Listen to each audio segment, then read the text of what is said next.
오늘 본문의 내용은 이스라엘 백성들이 홍해를 건너는 사건이죠. 이스라엘 백성들은 430년 동안 종살이를 하면서 온갖 고난을 다 당했습니다. 그런데 모세가 나타나서 통쾌하게도 이집트 바로왕과 이집트에 10가지 재앙을 베풀었습니다. 그래서 이스라엘 백성들은 너무너무 기분이 좋았고 너무너무 신이 났고 너무너무 의기양양했습니다. 맨 마지막 클라이막스가 뭡니까?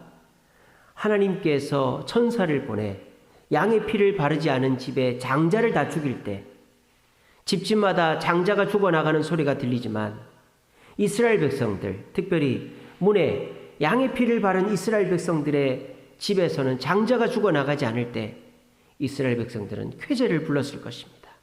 역시 우리가 옳았어. 역시 하나님은 살아계셔. 역시 우리는 이집트 땅을 떠날 건가 봐. 10가지 재앙이 있는 그 시간 동안 이스라엘 백성들은 너무너무 신이 났고 너무너무 즐거웠습니다. 그리고 모세가 이스라엘 백성들에게 명령합니다. 이집트 사람들에게 근문 보석을 달라고 해라. 아니 우리 주인이 우리 옆집 아저씨가 그걸 줄까?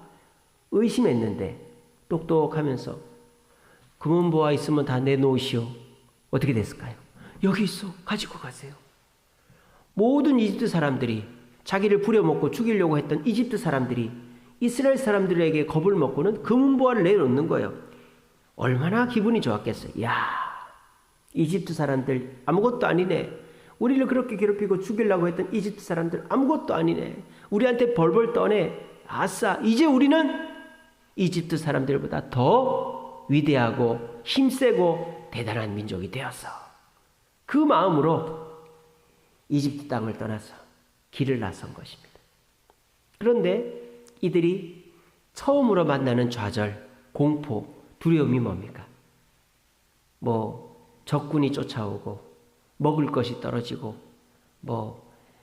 병이 걸리고 이 정도면은 어찌어찌해서 이겨낼 텐데 한 번도 경험해보지 못한 너무너무 어마어마한 문제를 만난 거예요.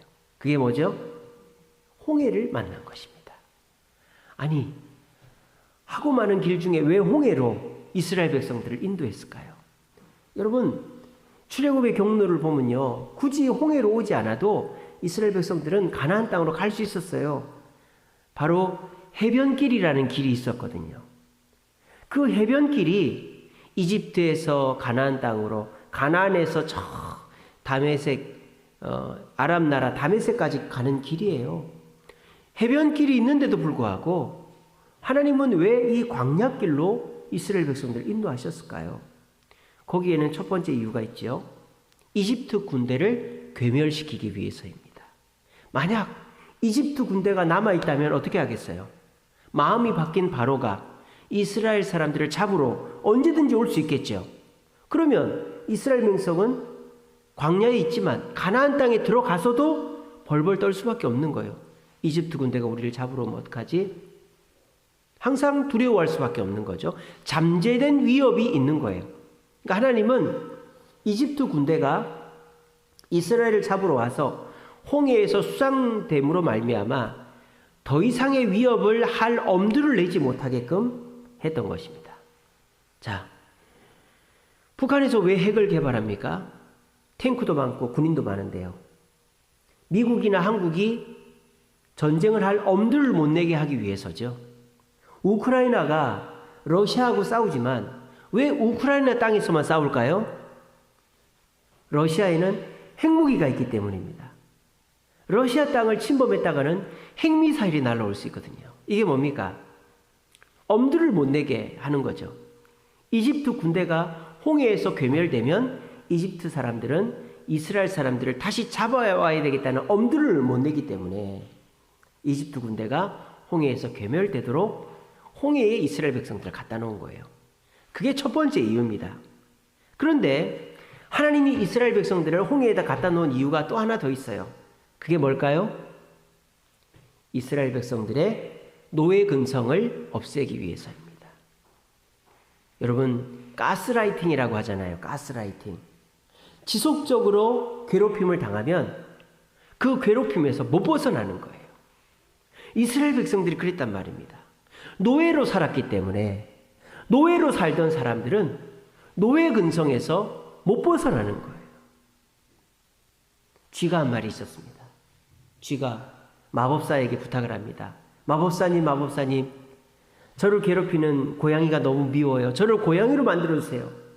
마법사가 알겠다. 너를 고양이로 만들어주마. 고양이로 만들어줬어요. 근데 고양이가 된 쥐가 이제는 고양이는 안 무서워하는데 이제 뭐가 무서울까요? 멍멍, 멍멍, 뭐가 무서울까요? 개가 무서운 거예요. 그 개한테 쫓겨다니고 이러니까 귀찮아서 마법사한테 또 부탁합니다. 마법사님, 저를 개로 만들어주세요. 알았다. 개로 만들었어요. 그러니까 이제 쥐도 안 무섭고 고양이도 안 무서워요. 근데 이제는 뭐가 무서울까요? 호랑이가 무서운 거예요. 개보다 무서운 호랑이가 있으니까 이 또 개가 마법사한테 부탁합니다. 마법사님, 마법사님, 저를 호랑이로 만들어주세요. 알겠다. 호랑이로 만들어줬어요. 이제는 두려울 게 없겠죠? 호랑이가 이제는 두려울 게 없겠죠? 없겠죠? 또 두려울 게 있죠. 뭐가 두려울까요? 호랑이를 잡는 포수, 사냥꾼이 두려운 거예요. 이 호랑이들이 사냥꾼에게 잡혀나가는 걸 보니까 이 호랑이가 또 마법사한테 저를 사람으로 만들어 달라고 그랬어요. 그래서 마법사가 어떻게 했을까요? 다시 쥐로 만들었답니다. 너는 쥐가 어울린다. 왜? 네 마음이 쥐기 때문에.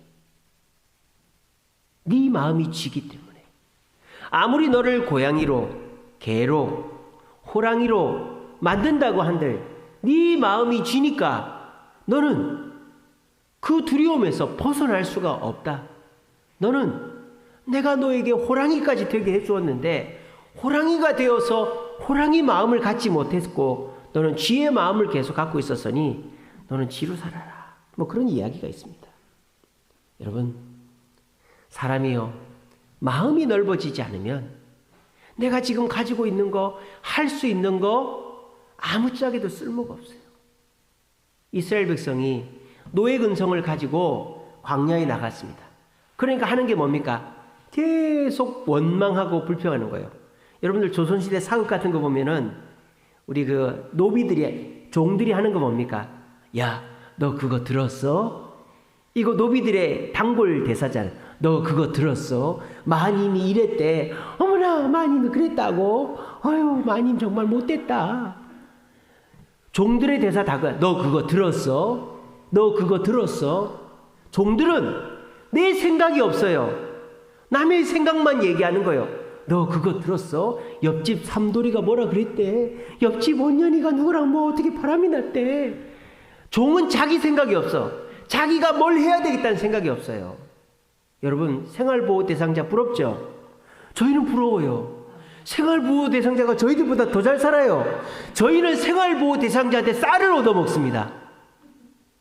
생활보호 대상자 집에서 쌀을 안 먹어요. 그래서 저희한테 쌀을 줘요. 사모님, 저희는 쌀을 안 먹어요. 가져가서 드시겠어요?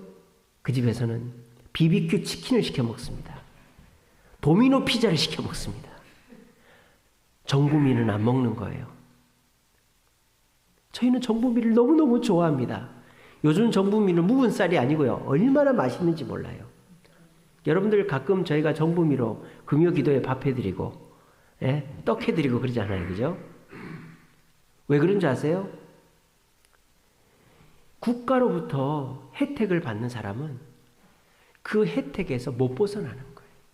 못 벗어나는 거예요. 제가 미국에 있을 때요. 미국은요, 때만 쓰면 돈을 줍니다. 신기하죠? 시청에 가가지고요. 내가 이렇고 저렇고 그렇고 이래서 돈을 좀 달라. 처음에는 안 된다 그럽니다.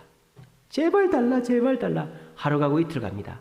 그러면 500불, 1000불, 뭐 몇천 불씩 줍니다. 시청에서. 신기하죠? 제 친구가 그렇게 살아요. 제가 유학할 때 제 친구 하나가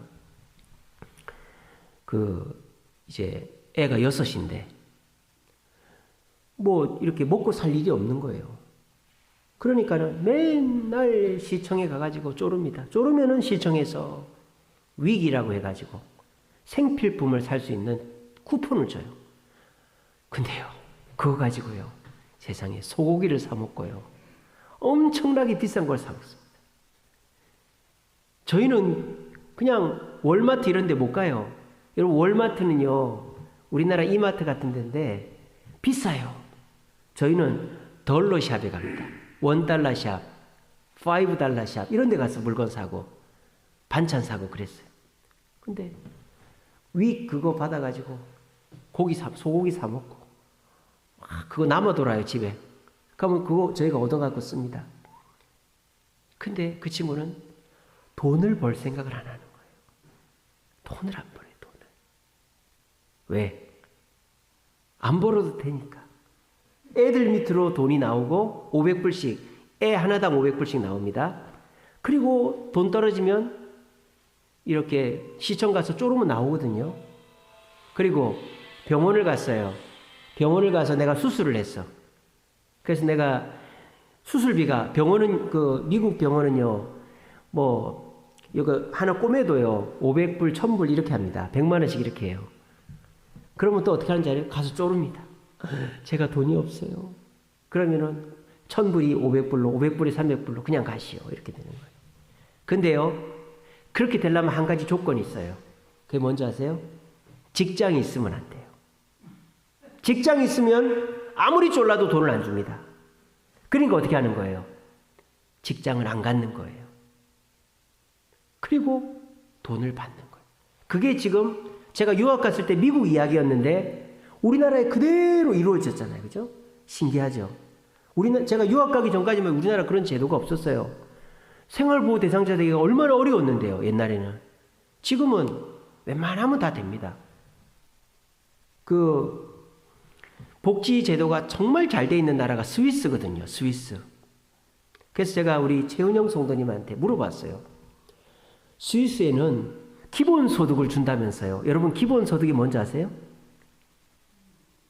그냥 돈을 주는 거예요. 월급을. 일 안 해도 200만 원씩. 스위스는 대단하죠.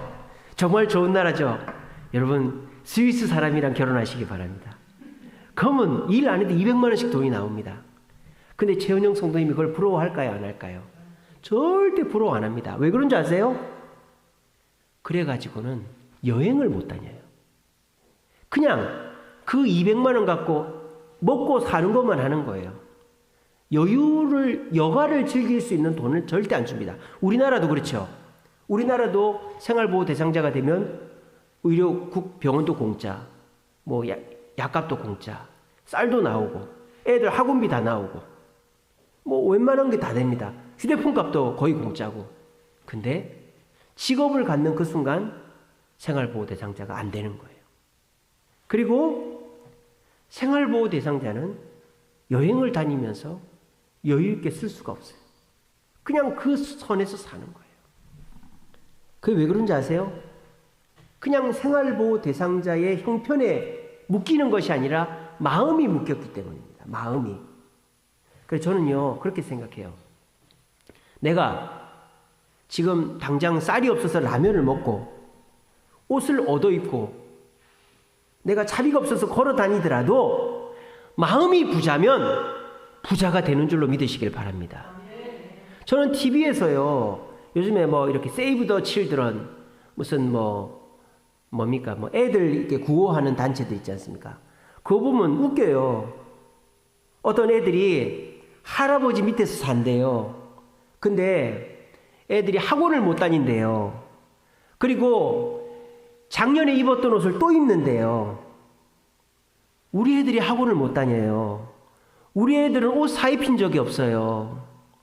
우리 애들은 세이브 더 칠드런에서 도와줘야 돼요. 근데 우린 도움을 못 받아요. 왜? 제가 이 건물의 건물주이기 때문입니다. 우리 애들 학교에서 아무 혜택 못 받아요. 왜? 제가 허울 좋은 60억짜리 부자이기 때문입니다. 근데 저희가 생활보호 대상자가 되려고도 국가에서 무슨 세이브 더 칠드런에서 혜택 받으려고 생각 자체를 안 합니다. 왜? 제 마음이 넓기 때문입니다.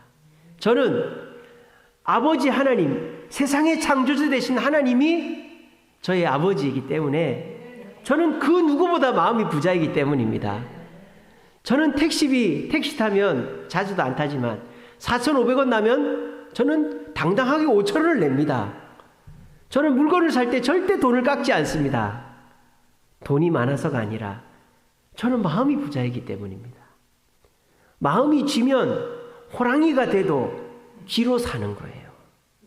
근데 아직 쥐지만 마음이 호랑이면 호랑이를 잡아먹는 것입니다. 우리 주세음교회 개척함과 동시에 삼각교회로 있었습니다. 그런데 우리는 마음은 삼각교회가 아니었습니다. 저희 주세음교회 개척하면서부터 저는 1,000명짜리 교회가 갖는 시스템으로 교회를 운영을 했었습니다. 그래서 주일학교 담당 교육자가 있고 개척교회는 유초등부 예배를 따로 안 드려요. 어른들 같이 예배 드립니다. 중고등부 예배를 따로 안 드려요. 어른 예배 드리고 2부 활동으로 중고등부가 모입니다. 청년부 모임을 따로 모이지 않습니다. 수련회를 따로 가지 않습니다. 그런데 저희는 봄, 가을로 전도잔치를 꼭 합니다. 뉴라이프 코스, 세가지 송영부를 꼭 합니다. 유초등부, 중고등부, 청년부 다 담당 교육자를 두고 일을 합니다. 왜? 우리는 언젠가 1,000명 교인이 될 것이기 때문에 그 꿈을 꾸니까 하나님이 이 교회를 주신 거 아니겠어요? 우리가 삼각교회에서 여기가 좋가오니 그래 코로나 터지고 나니까 여기도 안 차네. 77석 이것도 반도 안 차는데 뭘 교회를 짓나? 그러면 그 77석이 반으로 인원이 줄어들게 될 것입니다. 그리고 모인 사람은 다 허리가 점점 굽어가게 될 것입니다. 그런데 우리가 이렇게 큰 교회를 짓고 이렇게 빈자리가 있지만 열심히 발버둥을 치니까 요즘에 젊은이들이 교회로 몰려오고 있잖아요. 우리 교회 올 한 해 동안 14명이 등록했습니다. 지난주에 한 명 또 등록했죠. 누굽니까? 우리 유나자매 뱃속에 아기가 하나 또 등록을 했잖아요.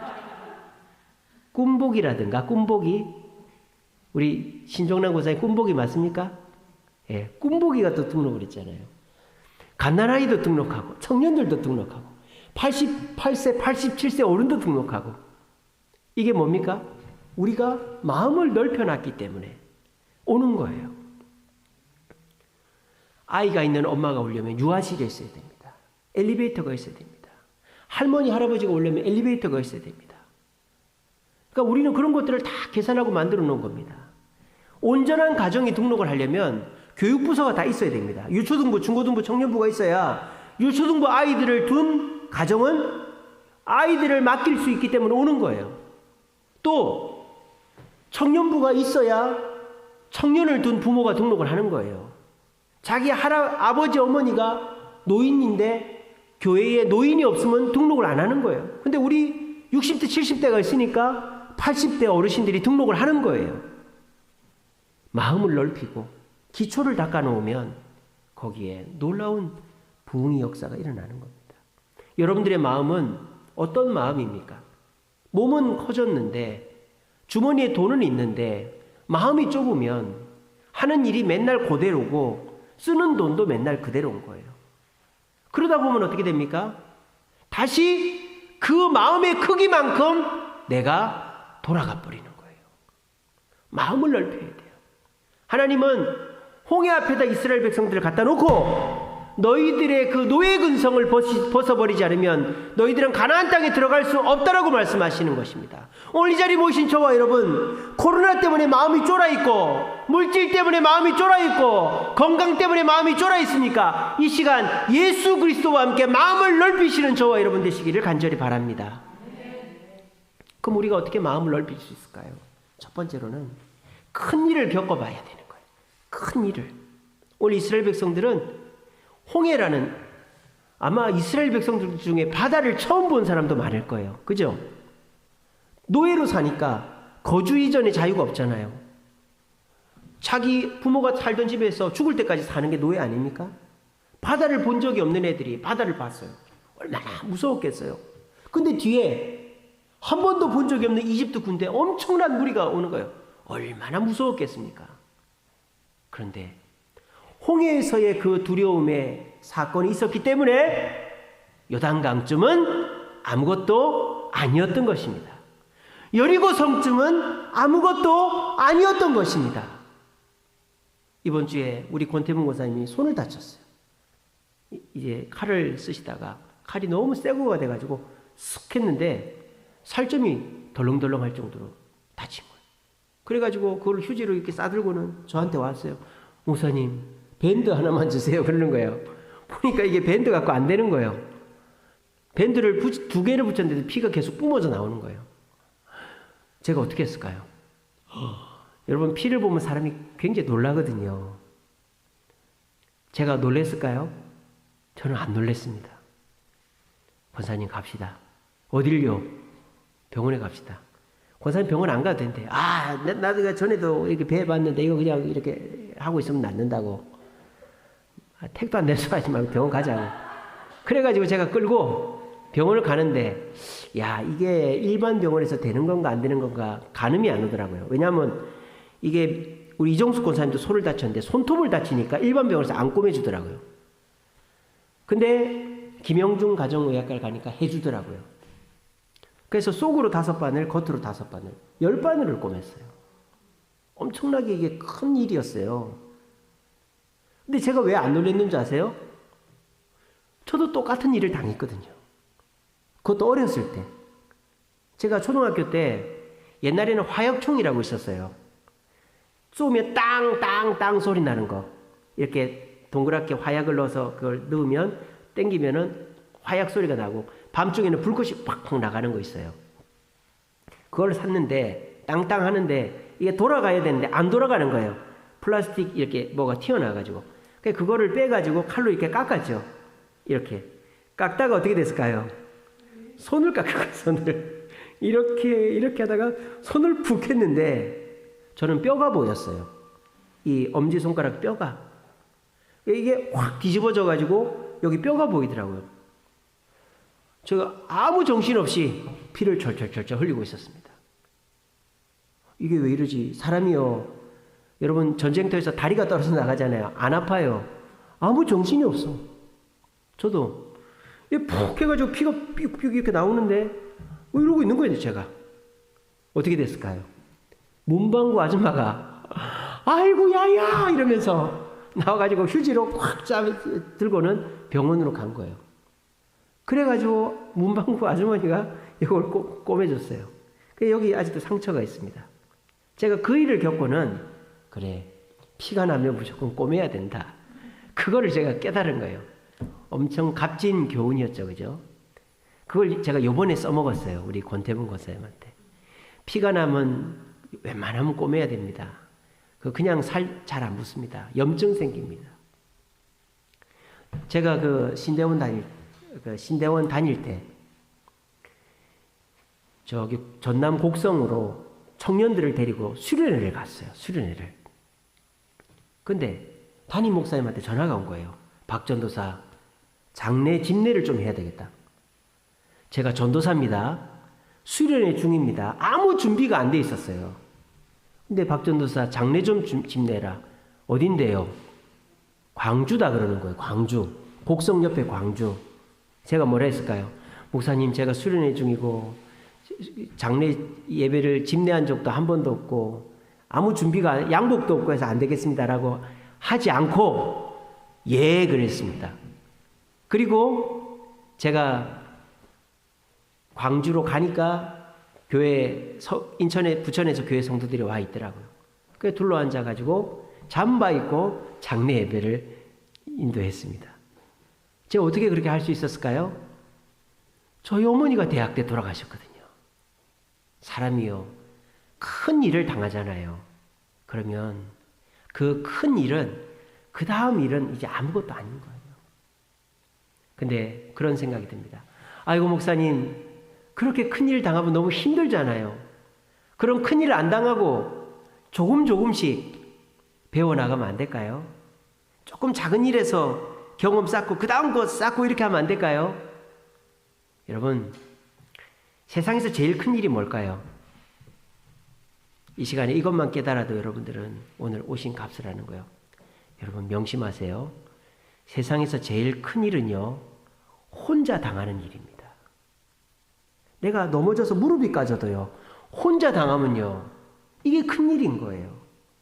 근데 내가 전쟁터에서 팔이 하나 떨어져 나가도요, 옆에 동료가 있으면 사는 거예요. 내가 집에서 어지러워가지고 쓰러졌는데 혼자 있잖아요. 죽는 거예요. 근데 전쟁터에서 내가 내가 총에 맞아가지고 피를 철철 흘려도 동료가 있으면 사는 거예요. 세상에서 제일 큰 일은 혼자 당하는 일입니다. 근데요, 아무리 큰 일이라도 작은 일이 될 수 있어요. 어떻게 하면 될까요?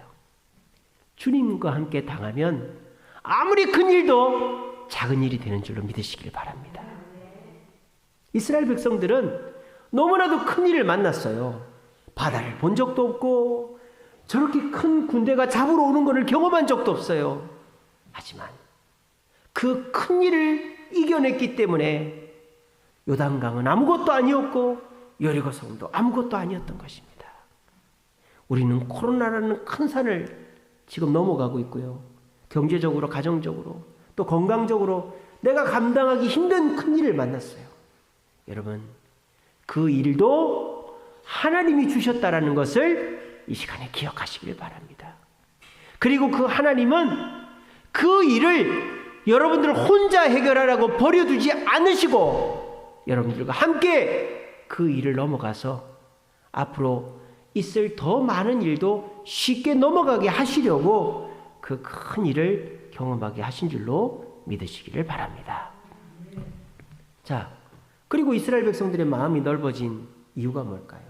그 큰 일을 누구와 함께 만났기 때문에, 혼자 만난 게 아니라 누구와 함께 만났기 때문에 하나님과 함께. 여러분, 오늘 모세가 하는 말을 보십시오. 너희는 가만히 서서 누가? 여호와께서, 내가, 바다가, 너희들의 장로들이가 아니고 하나님께서 하시는 것을 보라 그랬어요. 이게 무슨 뜻입니까? 우리가 하나님 곁에 있으면 하나님께서 어떤 수를 써서라도 이 일을 해결하신다는 거예요. 그러므로 큰일 작은 일이 중요한 게 아니라 중요한 것은 우리의 위치라는 것입니다. 위치. 우리가 지금 어디에 있느냐.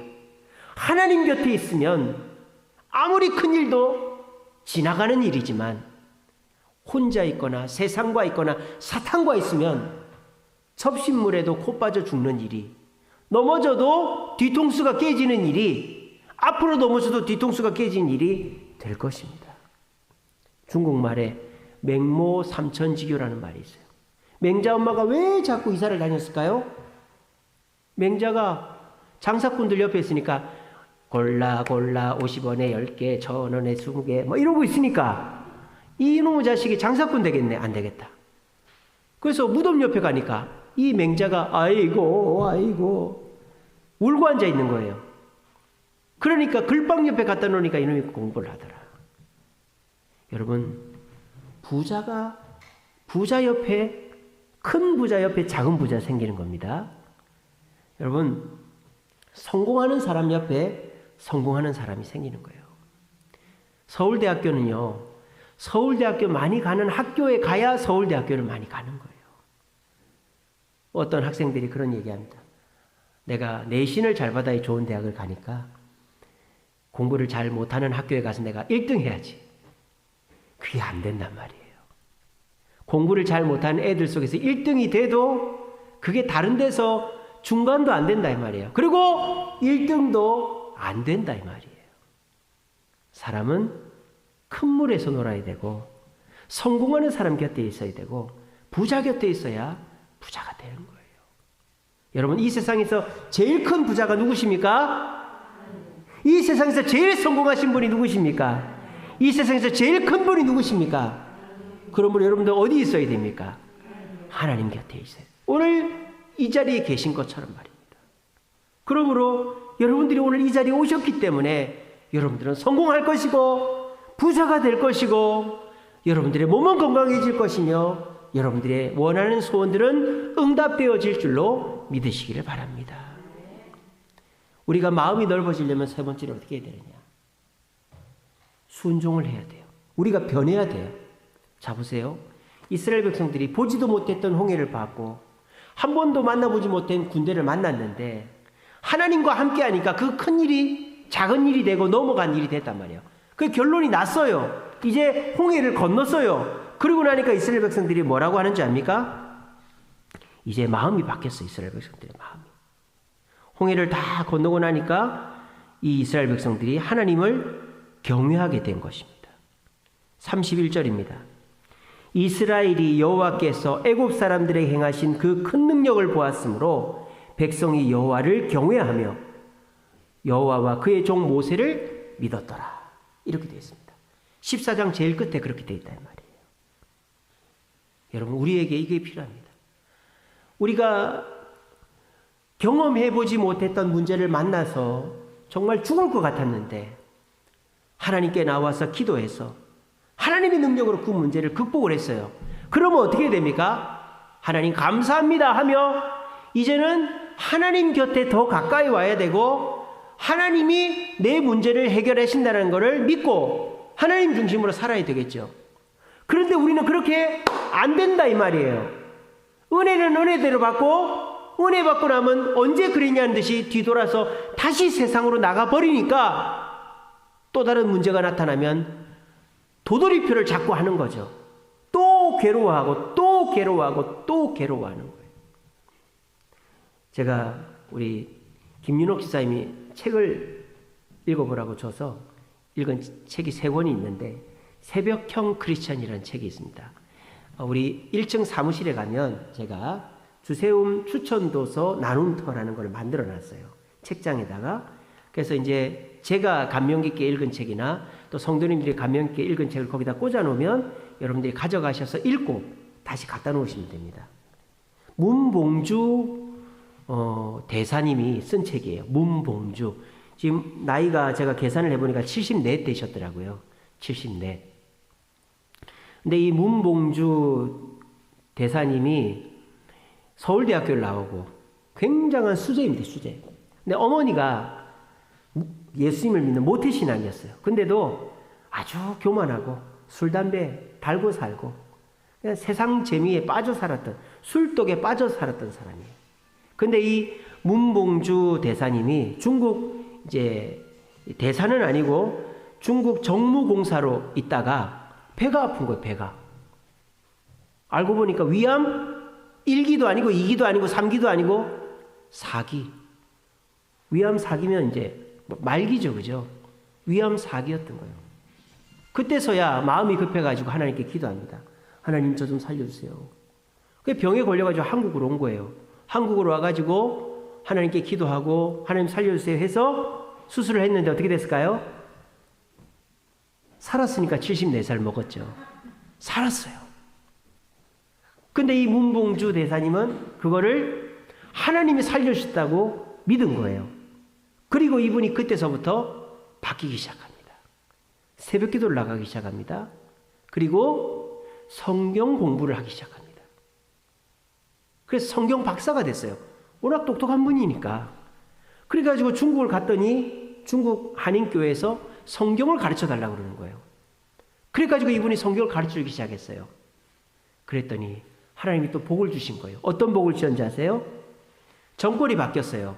김대중 대통령이 됐는데 아시아 태평양 국장으로 승진을 한 겁니다. 그리고 이분이 한국으로 와서 온누리교회에서 성경을 가르치기 시작하니까 이제 뉴질랜드 대사가 된 거예요. 그리고 뉴질랜드에서도 새벽기도 안 빠지고 성경 가르치니까 미국 워싱턴인가 뉴욕에 또 그 대사인가 뭐 이렇게 그 외교관으로 가게 됐어요.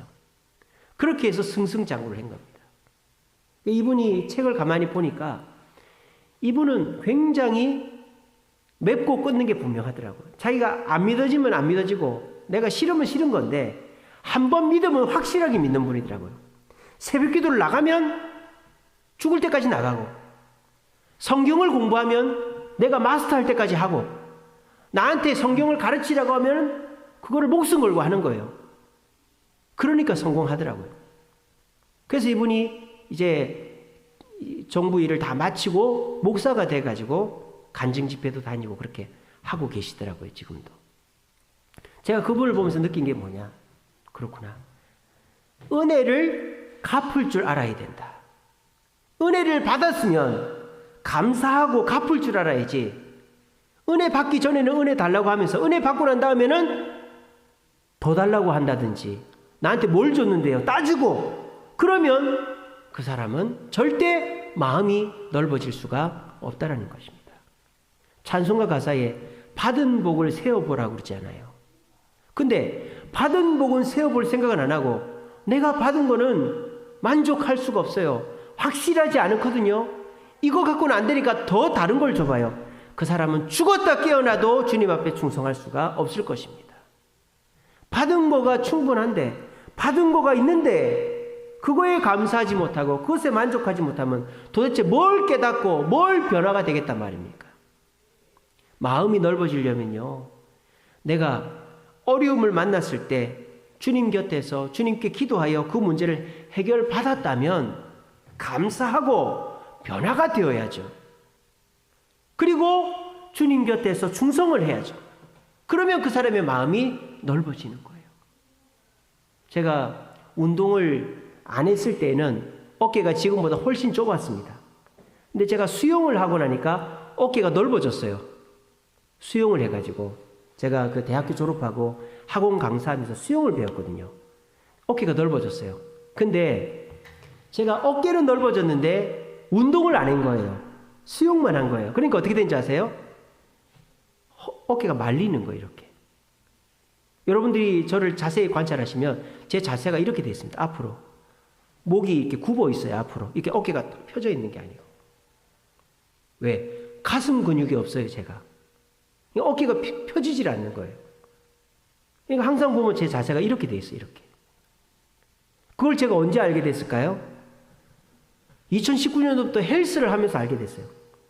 헬스를 하니까 제가 자세가 이렇게 돼 있더라고요.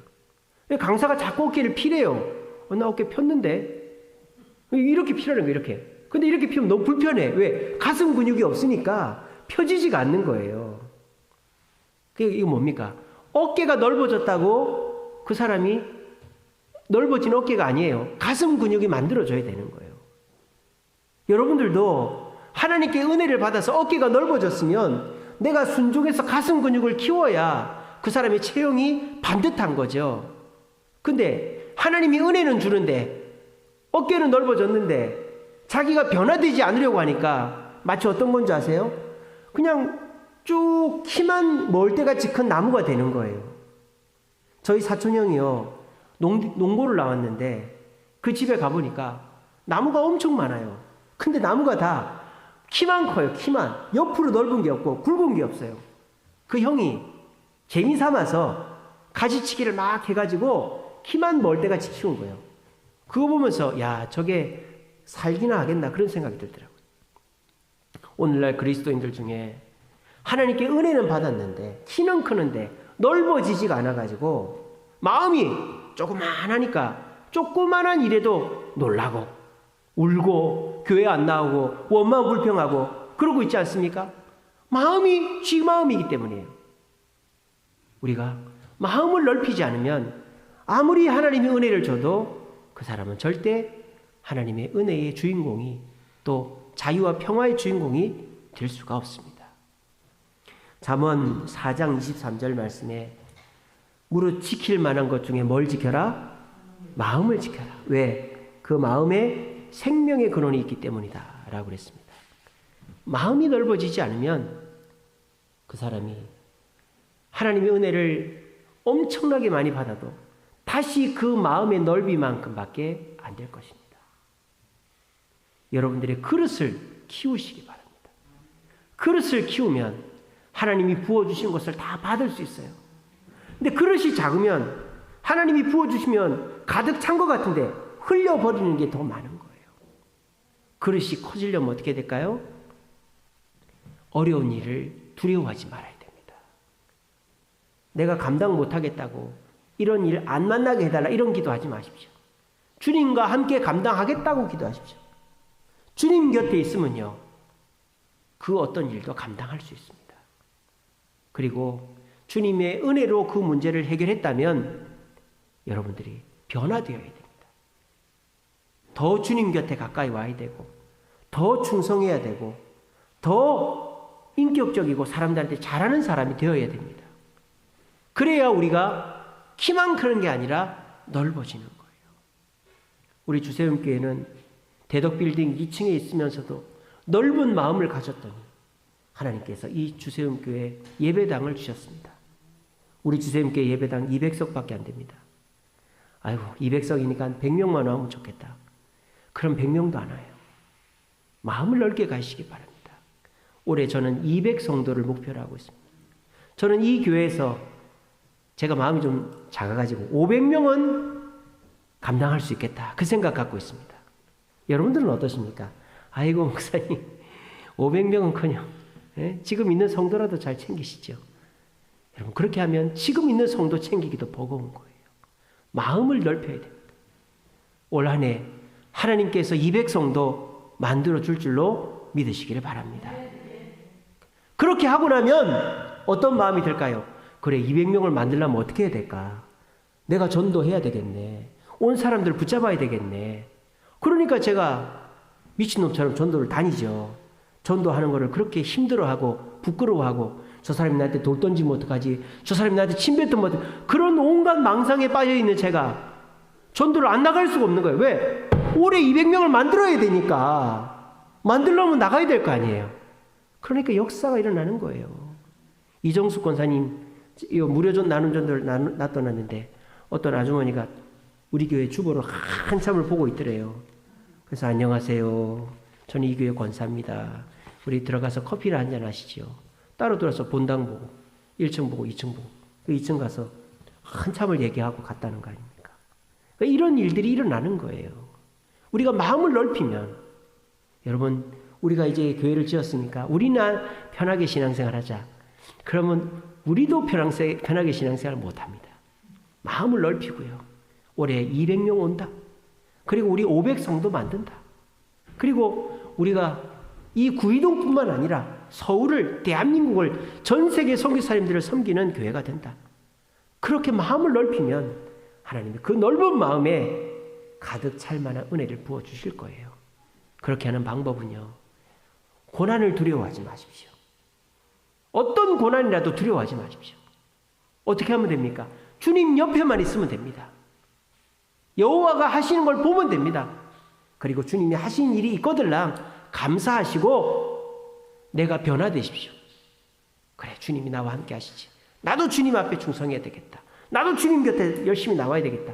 그러면 교회도 부흥하고 여러분들의 삶도 윤택해지고 여러분들의 자녀들에게도 나 때보다 더 훌륭한 삶으로, 나보다 더 성숙한 신앙으로 변화될 줄로 믿으시기를 바랍니다. 우리 찬양하겠습니다. 불을 좀 꺼주시고요.